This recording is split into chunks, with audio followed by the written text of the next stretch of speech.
We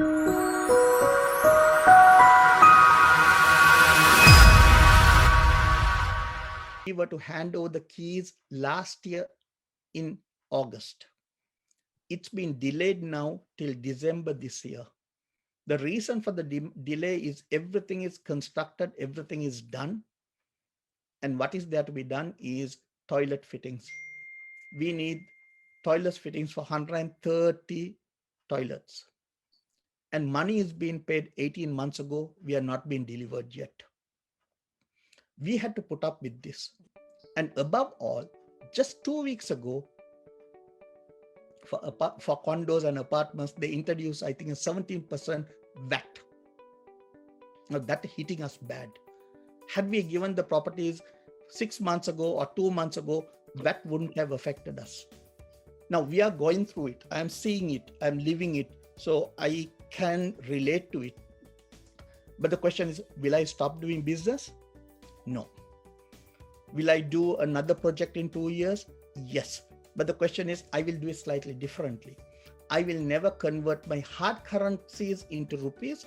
I will do business with the rupees that I have and will make rupees rather than converting a hard currency. That's a lesson that I learned. My goal will be the same, but my strategy will be different. But my prayers are with each and every one of you, because if you can drive a car in Sri Lanka, you can drive a car in any part of the world. The 20% of the problem that we have, give it to Singapore, they'll collapse in 2 days. They will not survive for 10 days of our issues. The problem that we have, it's a miracle that we are tolerating and we are able to move forward. So I have a lot of hope, and I believe that we are resilient, but it'll take time. And during that period, all you can do is your experience, your attitude, and improving your knowledge will.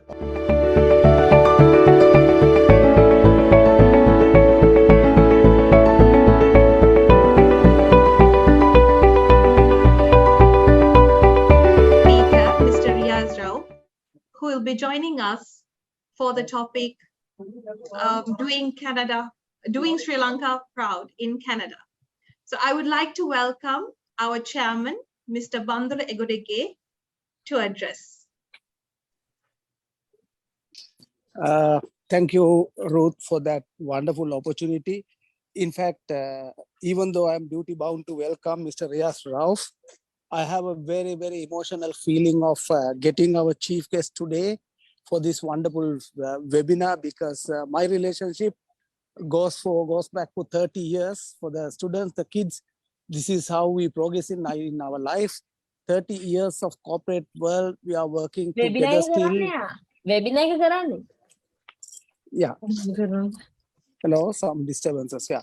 So on behalf of APIT management, the CEO and the total population and also the staff, very, very warmly welcome Mr. Riyaz Rauf for this as the chief guest today. And I don't have to explain what APIT is basically.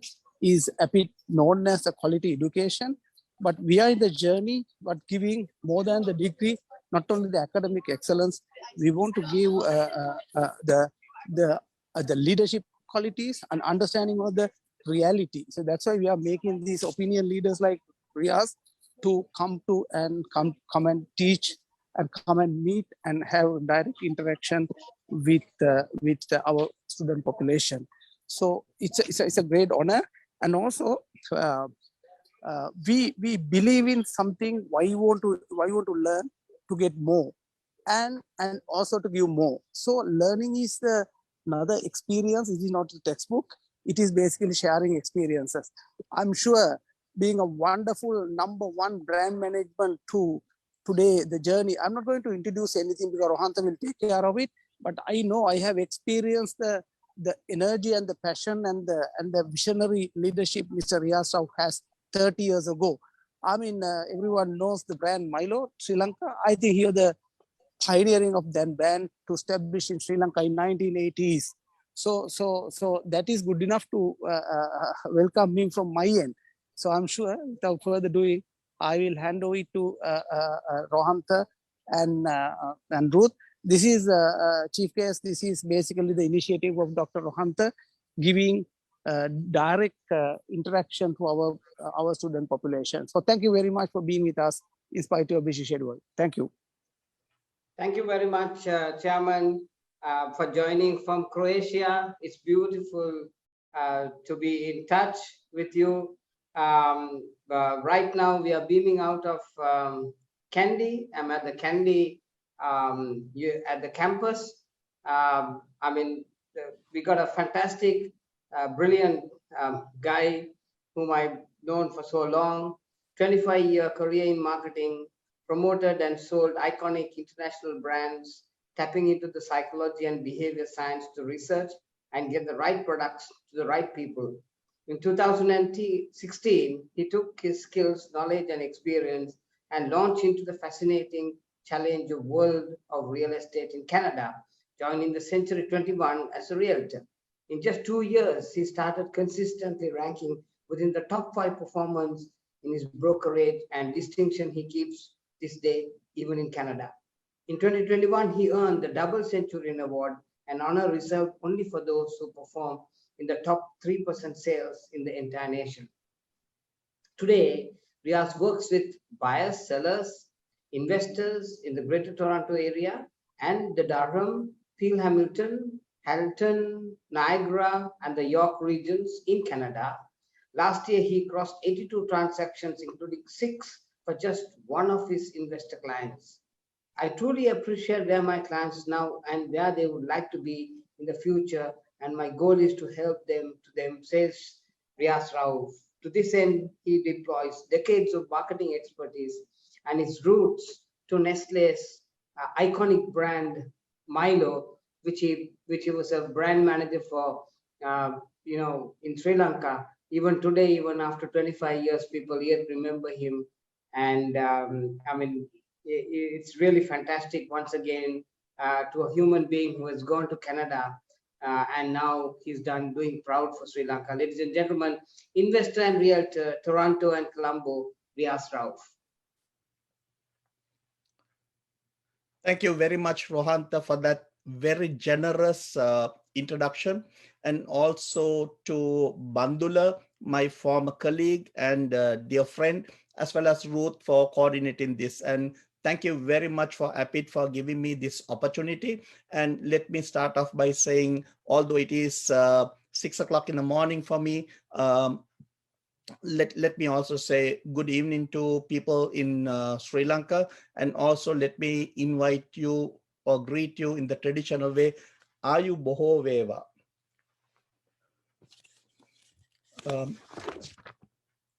I hope everybody can see me. Yes, very clear, Riyaz, very clear. Okay, thank you for that feedback. I just wanted that. Just to start off, I mean, like I was requested, I was invited by Dr. Rohanta Tukorla for giving me this honor of addressing you. And the first thing that came into my mind is the days that I was doing the MBA while working at Nestle's and at the PIM. And we used to go by 6 o'clock and wait there till 8:30 on weekdays and the whole of weekends. And the caliber of people who came we was new. I was young, and I saw people who are seniors, people who are very prominent and senior, as well as juniors like me, as well as we saw parents, mothers who came after work. And it was eye-opener for us at youngsters to say these ladies are at this age taking up these challenges to empower themselves for the future, for their own good, as well as for the society that they're contributing. So I would first congratulate each and every one of you who is seated there. You might be a student, but don't forget that you are already a agent of change in the community and a future leader. And that's the huge role that you'll be carrying on once you're out of this class and the whole world is watching you. The way you drive your car in the evening today, to the way you speak and the way you carry yourself, the whole world is watching. And if you're a mother or if you're a father, your children are also watching. Let me start off by saying that before I speak of my journey, a little bit of my journey. I also agreed earlier with Ruth, saying I would shorten my discussion as much as possible and open it up for more of question and answer time, because allocate that, then I can address your needs and the questions to see. It's easy to say how somebody has done something, but on the other hand, the struggle that goes, the behind the scene things that goes, only if you ask the questions, I can tell you. I started my life at Nestle Sri Lanka. I worked there, and then I was in the Middle East for 13 years. And then I decided to come to Canada. And when I decided to come to Canada, when I moved in, I think I was about 45 years. And at that stage, I could not actually find the jobs that I needed the way I was expecting. And I think maybe my expectations were high too. And I was bad at relearning. So these are things I'm talking to you, so that not only the success factors and where I went wrong. Maybe at that stage, with all the government grants and that was available 12 years ago, maybe I should have even enrolled into an IT program, improved my skills and studied. But on the other hand, I had a family to take care, and I had two children, one in high school, two children in high school. So I needed to earn, and I got into the workforce, and I started working at Walmart. So my work starts as a stacker. Basically, in Sri Lanka, you call a laborer or a shelf boy. At 11 in the night and goes on till 7 in the morning. So that's the 8-hour shift, and I was paid hourly wage. I think it was $11.27 plus $1 bonus, because it's called the graveyard shift that nobody wanted to do. But again, I stuck luck over there, because I was put to stack what we call here the detergents aisle. So in other words, Clorox, Dove, etc., the chemicals that are used for cleaning and for refreshing your home were the stuff that I was stacking. It also gave me an advantage that I am home by 8 o'clock in the morning, and I would sleep till about 2 o'clock, and I had the evening for myself where I could send resumes for job opportunities, etc. It so happened one of the job resume that I sent to Procter & Gamble caught their eye, and then they started interviewing me. And I was very happy to progress up to the fourth interview. At the end of the fourth interview, they said that they were very impressed with my knowledge about their products, even more than their own people in their organization. They were honestly complimenting me on that.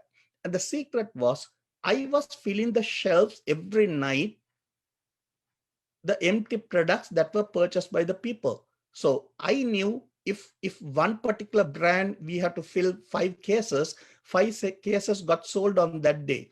So I knew the stats for what sells and takes off from the shelf practically more than other people in the organization itself knew, or even they had to wait till Nielsen statistics come out next month. So where I knew on a daily basis. So that was my advantage of progressing up to the fifth interview.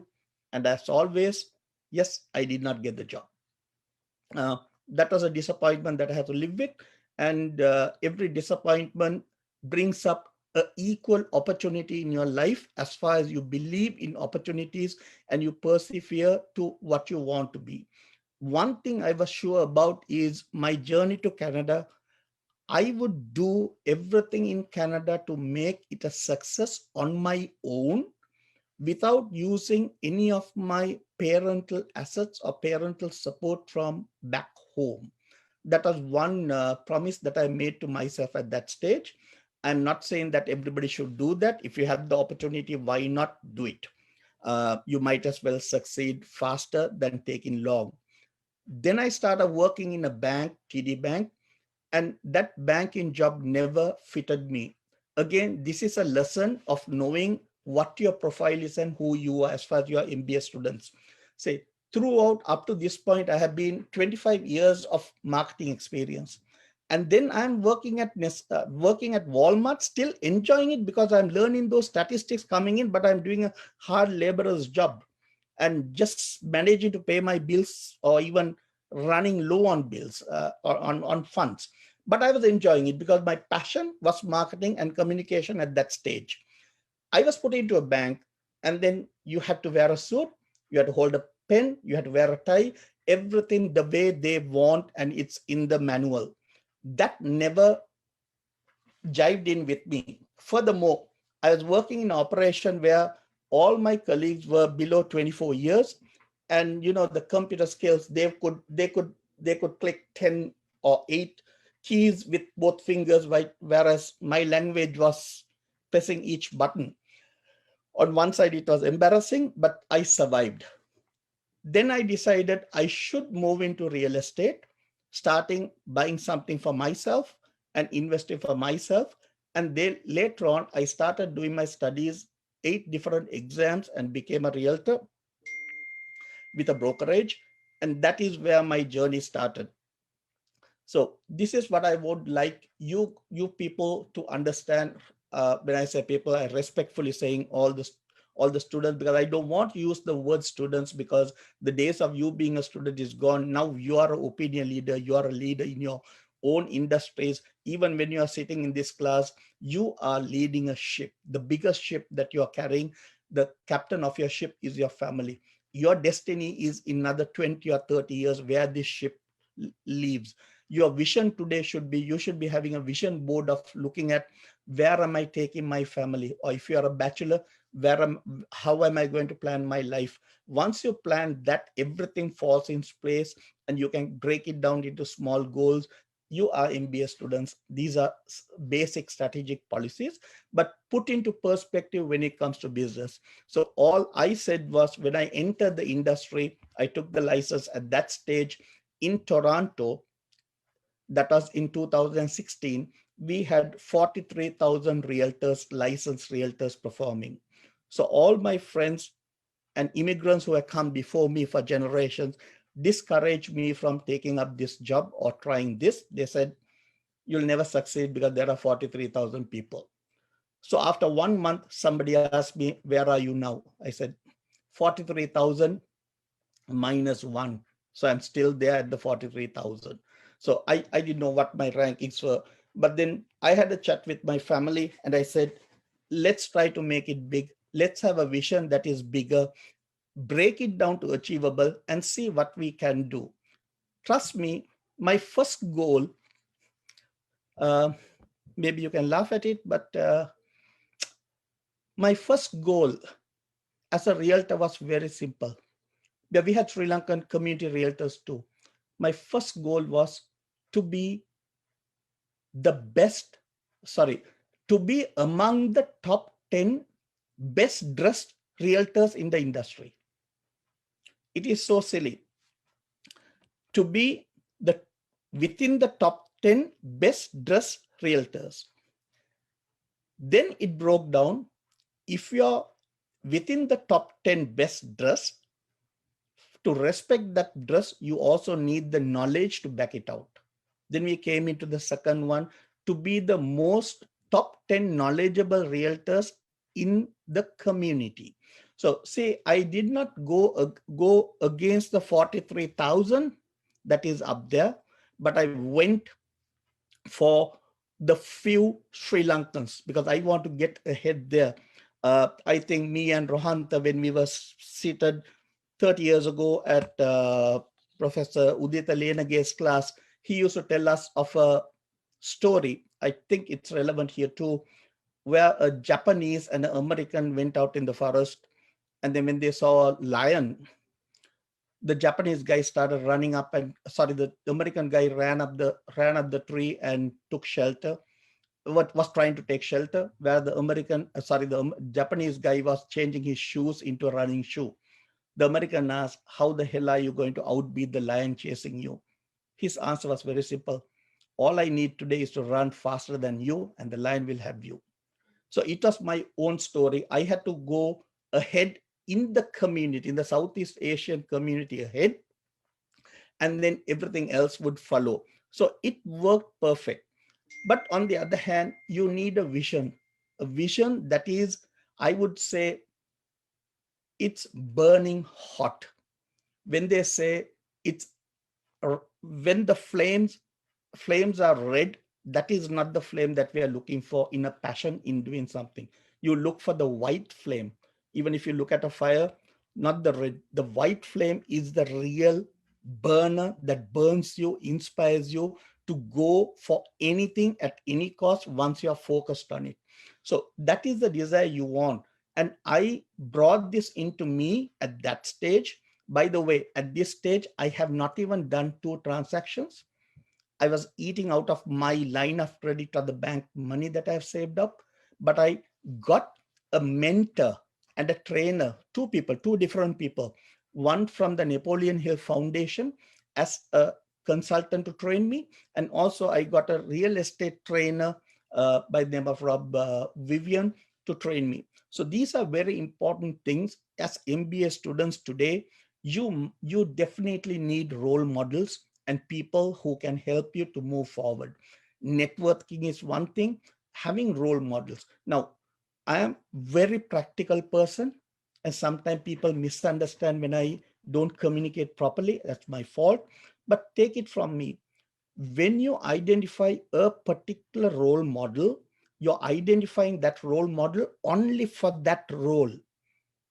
And you are being guided only on that role. You don't take any other instruction from him, because in his part he would have screwed up things. Case in point, for when it comes to perseverance, I love to take Gandhi as a role model. When it comes to family life, no way would I go. Gandhi got married at 16. Sorry, Gandhi got married at 14. He was a father at 16. His first son was a rapist and he was convicted. But these are not what we want from him. What we want is, when it comes to perseverance, we look for that. Even today, even if you look at a cricket team, there is a batting coach, a bowling coach, a fielding coach. You never take batting instructions from a bowling coach.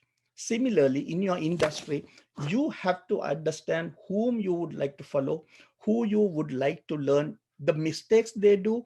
And sorry, I forgot to tell you, 3 people that I took as role models. One from the Napoleon Hill Foundation, one from SAIL. The third one, very important person, a homeless lady called Sandra, who used to, what we call panhandler, who used to stand at the intersection by the, close to my office, near the traffic lights. And she would always have a cup and collect coins. I befriended her. I spoke to her. And now, up to now, 6 years later, once a week, I always, when I see she is there, anyway, I take that route. I always buy extra cup of coffee. When I pass that, I give it to her, because she inspired me a lot of things. Number one, in our trade, we tell you need to knock doors and introduce yourself and ask for business. Second, we are also told, if you have a geographical area, you should know how many people are there, how many people will be buying homes, how many houses have got sold in the last year, and do your research. And then you have to calculate your revenue, what's going to be there, and your expenses. The best person so far who explained to me is that homeless lady, Sandra.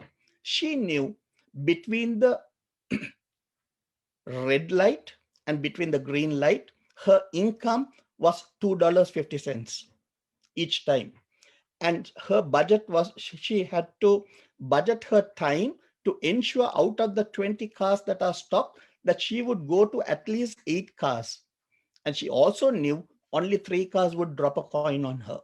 So she had to identify by looking at the profiling. This is profiling again in marketing, looking at them who would be contributing or no, because she can't be going to every car. So she taught me that lesson that I speak to other audiences up to now. And I wish I could put her someday on a platform or take a YouTube. Unfortunately, I can't take her life as a role model, because her biggest weakness is she's addicted to drugs. So it's very difficult to take her out of that. But her, even when it comes to competition, she is there first thing in the morning till the last hour of the day. The reason is she is covering her territory. She is not allowing any competition to come into it. These are things that you and I sit in an MBA class and learn. But when we learn it from a panhandler, homeless, In other words, we use the word beggar. It comes into say, they use, because of their lifestyle, they can't survive. But on the other hand, we are blessed with a good, decent family life and health, and we have all the resources, and we still miss out on certain aspects. Now, the bigger goal was set. After 1 year, I was achieving certain figures. Then I told my son, you know what, we should have a goal of becoming among the top 1,000 out of the 43,000. That was a huge goal that we set. And in the third year, we managed to achieve that goal. And we have been, at the moment, we have 68,000 realtors, and we still count among the first top 3%. Now, what I would like to do, Rohantha, is the more that I speak here, I think and I feel I am talking more about myself, because we are talking about self-employment and other things. In 2 minutes time, I would like to open out for more of the question time, so I can get that aspect and explain more on that. But let me tell you one more thing. It's very important to learn languages and also understand cultures. Two things that are very important to you when you go out to the world. One of the biggest advantages that I have, and also then knowing the advantages you have. One of the biggest advantages that I have, and I know about it from a long time, is the language skills that I could speak in English, Sinhalese, and Tamil equally well or equally bad. So what happens is this allows me to understand their culture, each different communities, sub-communities, cultures, relate to them well, and have a super communication. And through communication, you get into what we call the heart-to-heart transactions that we can eventually end up in transaction, but initially the relationship and the bond that you build. Furthermore, you also become a community, I would say, a agent of change, because as far as you have the right attitude and the right focus and the right goal, you're going to talk the same language, whether it is a person who talks Sinhalese, Tamil, or English. So that way you become a gap or a bridge between two communities. That's the huge advantage that I have acquired. I purposely did something when I greeted you this evening. I said, good evening to you. And then I used the word, Ayu Boho Veva. Most of the people would say Ayubowan, which is the right way.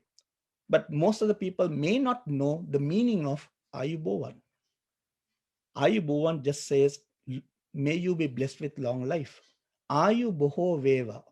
Now, when you see this and say, when I'm in an audience, even at the temple, Scarborough Temple, when even to a Buddhist individual who had just come into this country newly, when you say, Ayu Boho Veva, you are different to the other 10,000 people whom he have interacted with so far.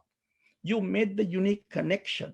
So those are connections that lead to other conversation, trust, and long-term relationships. Just a word, how you make it. Now, I told you there are 68,000 realtors, and this is one of the ways that I managed to come in front. Not unique advantages, not major challenges that I had to overcome, but identifying how you can progress from be 10 people, then 20 people, then 100 people, then another 1,000 people. So I would like to just open up for people to ask a few questions, so that way I could elaborate more and show more. I mean, even how a few things that I do in Sri Lanka that is having a bigger impact in Canada and making us Sri Lanka proud in Canada. I could speak. Rohantha, is it okay if I open up for some questions? Thanks, Riyaz. That would be great. I've got a whole set of questions come from different people. Sure. Let me just share a few coming out. So the first question they're coming is, could you tell us something about what your initial training on brand management gave you from a company like Nestle, and why one should start a career in a brand marketing company? Okay, absolutely. I'll make it very short and quick so we can go on to a few other questions also. It's a very important question. In straight away, the best way to explain it this. I mean, your chairman said I was brand manager for Milo. I was from Milo, Maggie, Kit Kat, and Nescafe. But people, even colleagues, remember Milo because we always said Milo, win with Milo energy. Milo, Jaya Niyatai, Milo Shaktiyan. Two phrases. Now, wherever I go, the phrase that I have for myself from Kabi from brand management, Riyaz Rauf, a household name. Even when I sign off, wherever I go, Riyaz Rauf, a household name. To me, my name is as long as five words. It includes Riyaz Rauf, a household name. So wherever I am, wherever I talk, wherever I write a Riyaz Rauf. That this is something that I learned from brand management. And in brand management, again, we understand to understand what is our market share, how we protect our market share, how we promote ourselves, and how we manage the 4 Ps. And these are all relevant in any trade that we are doing. And also, I gave you the example of that homeless lady, Sandra. She knows her market share.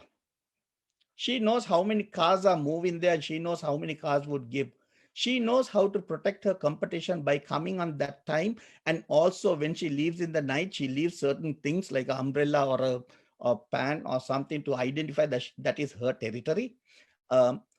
She knows what to do to expand by, she's a friend of mine up to now because she knows how to greet, how to say thank you.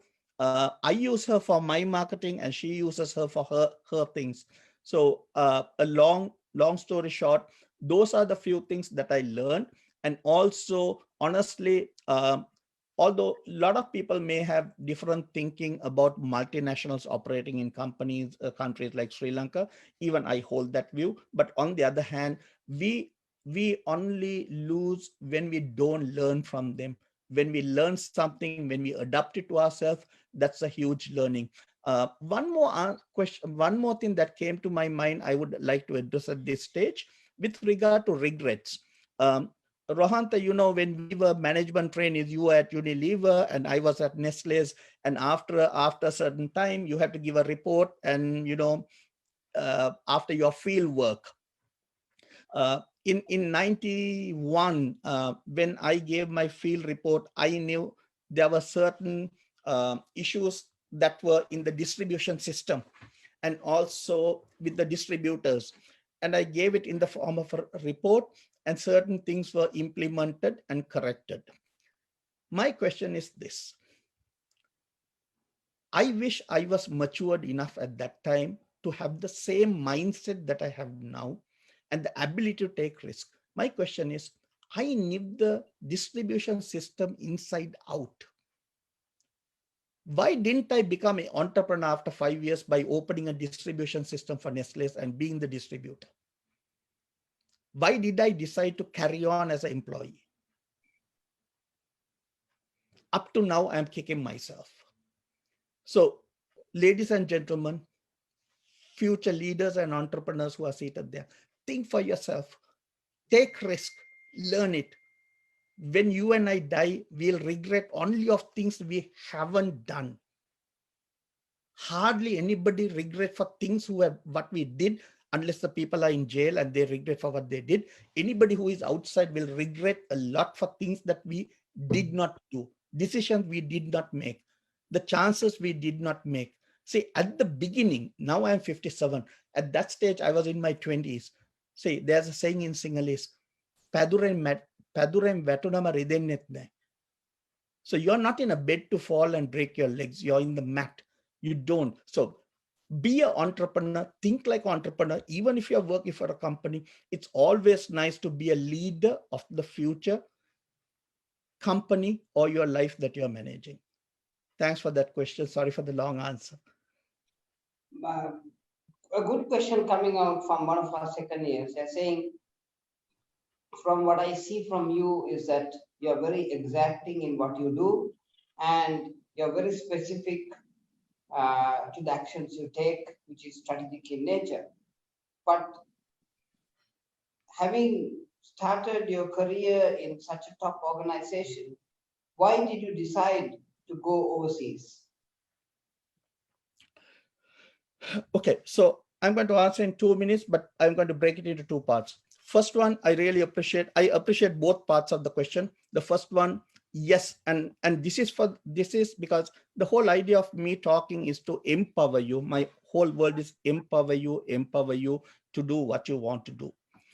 Now, because in our school life, they tell you what not to do. In the MBA class, they open up your mind to be a global leader, do what you can.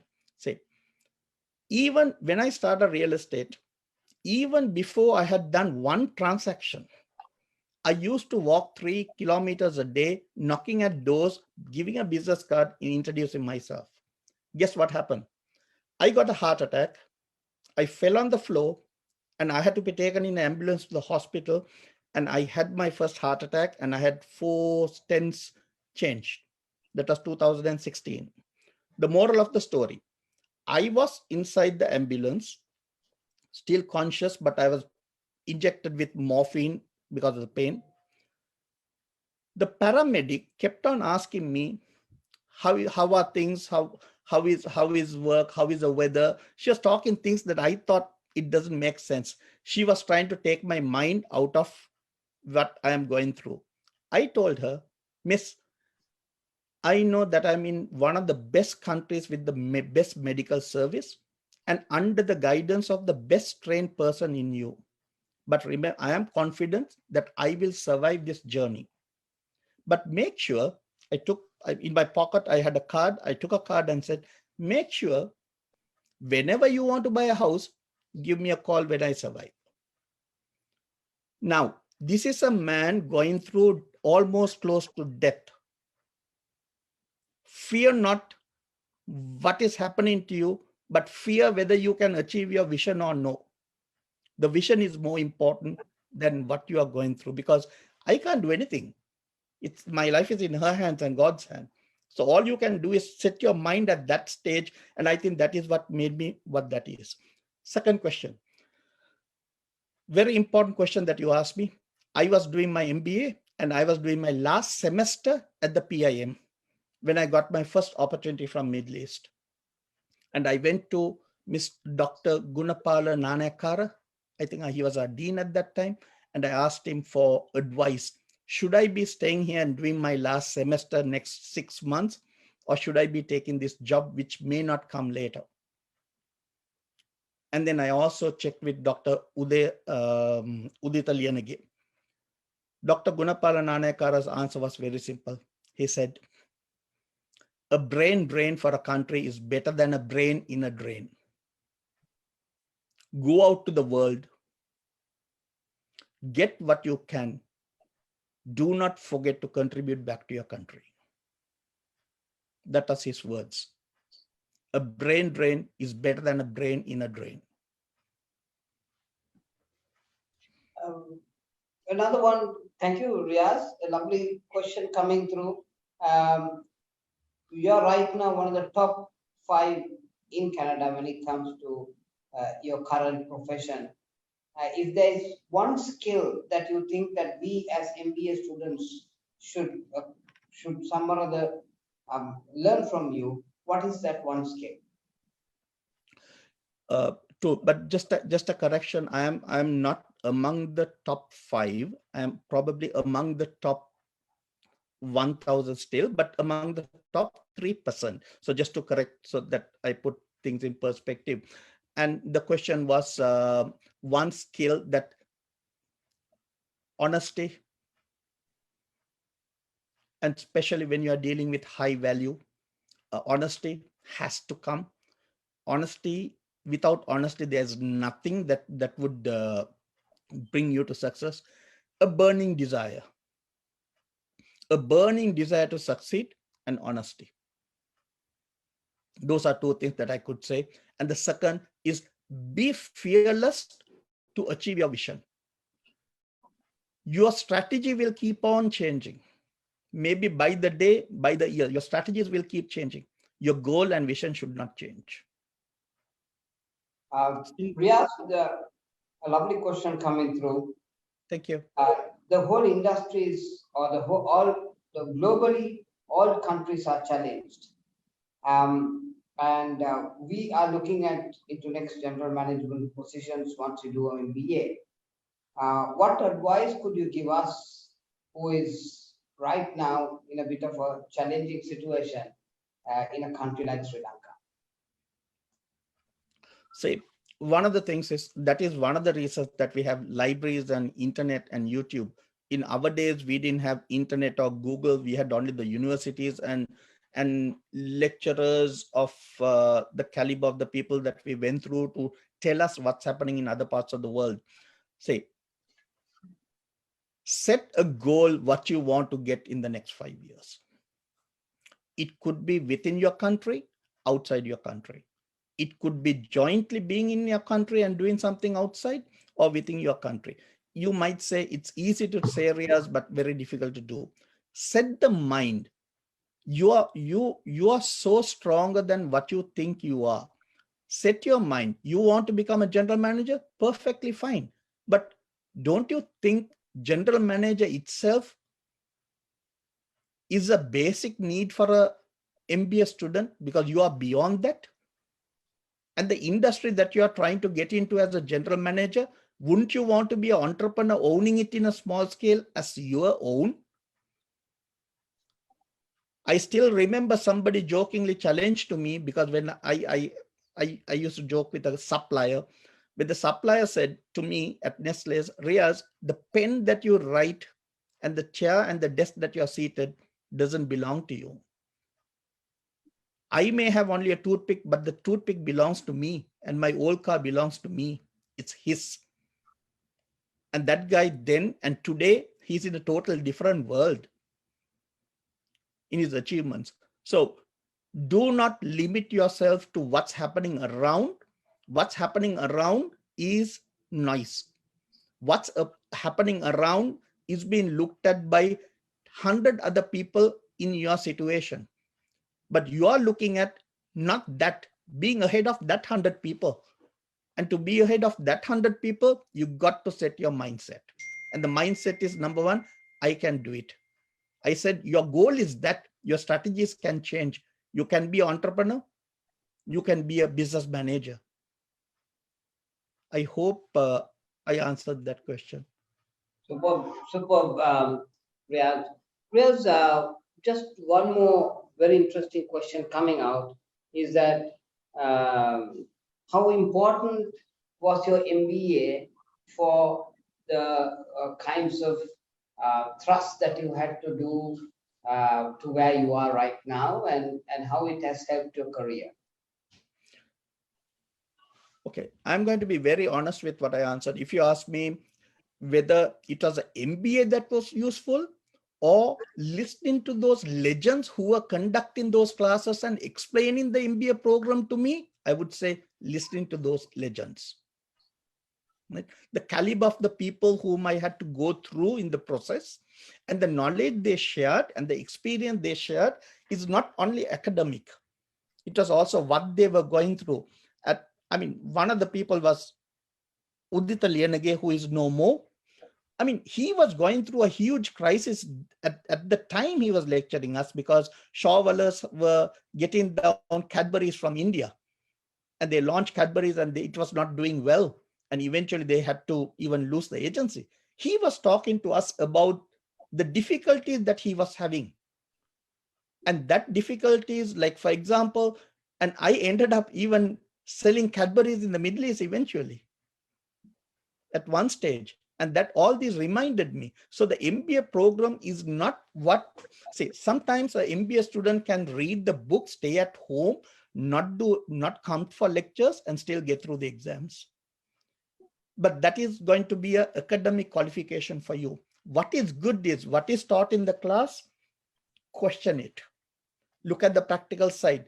Read a few more things, even on the internet or the YouTube, compare it with others and say, what if I can do it differently? The MBA opens up to challengers. It allows you to open up your mind. It's setting your mindset. That's what I personally believe. Riyaz, I've taken on over 45 minutes of your time. Believe me, this is the last question that I'm going to field you.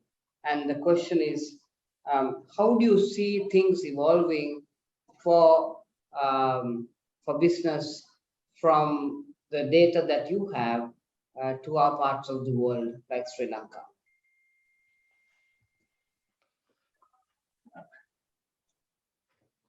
Let me quickly put it in one sentence. Let me ask. I look at it both. I like to give a long explanation and also a shorter thing that comes up fast. Say, for example, 9 months ago, were we watching cricket in Sri Lanka? Do we want to speak about cricket 9 months ago in Sri Lanka? Did we like the cricketers 9 months ago? We were criticizing them. We were bashing them. They were not behaving well. Everything was a flaw and a mess. And what is cricket today in Sri Lanka? And all this within 9 months. Did miracles happen in 9 months or new players come into the team? Or no, it was a mindset. Set in the mindset to get where you want to be. No secret, we are going through bad times. Even hard times are to be expected in the next 6 months. We will survive. We survived the war. We survived many things. We survived tsunami. We survived. But the question is, at what cost? Right? Now, one would say it's easy for you, Riyaz, to say because you're living out of the country. I am living the troubles that you are living. I'll give you an example. Number 30 Collingwood Place. We are putting up, that's my parents, our property. Rohant and I used to do group studies over there long time ago. Now it's been converted into a 32 unit condominium or apartment complex. The project is completed and we were to hand over the keys last year in August. It's been delayed now till December this year. The reason for the delay is everything is constructed, everything is done. And what is there to be done is toilet fittings. We need toilet fittings for 130 toilets. And money is being paid 18 months ago. We are not being delivered yet. We had to put up with this. And above all, just 2 weeks ago, for condos and apartments, they introduced, I think, a 17% VAT. Now that hitting us bad. Had we given the properties 6 months ago or 2 months ago, that wouldn't have affected us. Now we are going through it. I'm seeing it. I'm living it. So I can relate to it. But the question is, will I stop doing business? No. Will I do another project in 2 years? Yes. But the question is, I will do it slightly differently. I will never convert my hard currencies into rupees. I will do business with the rupees that I have and will make rupees rather than converting a hard currency. That's a lesson that I learned. My goal will be the same, but my strategy will be different. But my prayers are with each and every one of you, because if you can drive a car in Sri Lanka, you can drive a car in any part of the world. The 20% of the problem that we have, give it to Singapore, they'll collapse in 2 days. They will not survive for 10 days of our issues. The problem that we have, it's a miracle that we are tolerating and we are able to move forward. So I have a lot of hope. And I believe that we are resilient, but it'll take time. And during that period, all you can do is your experience, your attitude, and improving your knowledge will always be an advantage for you. It's a global village. Sri Lanka is just one place in a globe. So remember that. You can be out of Sri Lanka, contributing for Sri Lanka. Thank you very much, Riyaz. Lovely talking to you, and it's so beautiful to hear how much the maturity that you displayed in terms of how you handle the advice you would give to youngsters. I mean, we are very proud of you from Sri Lanka, and it's so lovely to see how Sri Lankans move ahead in different countries, and how they keep on, showing the kind of fundamental training in Sri Lanka and how it supports to where they are going. So thank you very much, Riyaz. And Ruth, can I hand over to you, please? Rohanta, if I may add something, if you don't mind. Please, Riyaz. Rohanta, I think you guys at APIT are doing a wonderful service to the students. I think it's more than like somebody asked, what is the MBA different? MBA is building your mind. It's a NLP programming for you in education, leaders for the future.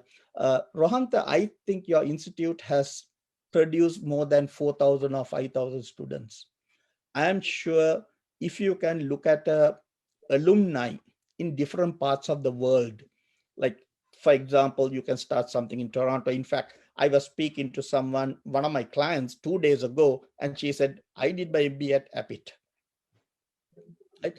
So if you can open up a chapter in Toronto and in different parts of the world, the people who are seated in your audience today, who are the students, they might be able to, even for anything, get advice, a source of inspiration. Even if they're coming for job, they can send their resume ahead of their migration. And if they want to check out, say, business opportunities, if somebody over there, an MBA student who had gone through, seated in your classes, had come here and done well, and she finds out another MBA student coming to her with a project to invest in Sri Lanka on something, she'll be the happiest to invest. So you are looking at a bigger picture and a global picture. And if there's any way that I can facilitate that, I am at your service. And anybody who wants to contact me, even on YouTube, I go as Riyaz Rauf. So feel free. Thank you. Thank you so much, Riyaz. Ruth, over to you. Ruth, you're muted. Sorry. Go ahead. Mr. Riyaz, thank you so much for your time. I know it's very early over there in Canada. So thank you for joining us. You have been an inspiration, your life struggles, the challenges you've shared. And thank you again for the recognition that you have given us towards our programs. With this, as we come to a close of yet another MBA Diary session, I'd like to remind our industry partners that at APIT, we have an intensive internship program. We have it well structured, and if you have any internship opportunities or even job placements, to kindly share it with us. And with this, I'd like to thank our audience, our students, our alumni, industry partners, well-wishers here in Sri Lanka and across the world. Thank you for joining in today. Good day, a good evening, a good night from wherever you're joining us from. Till we meet again next time. Take care.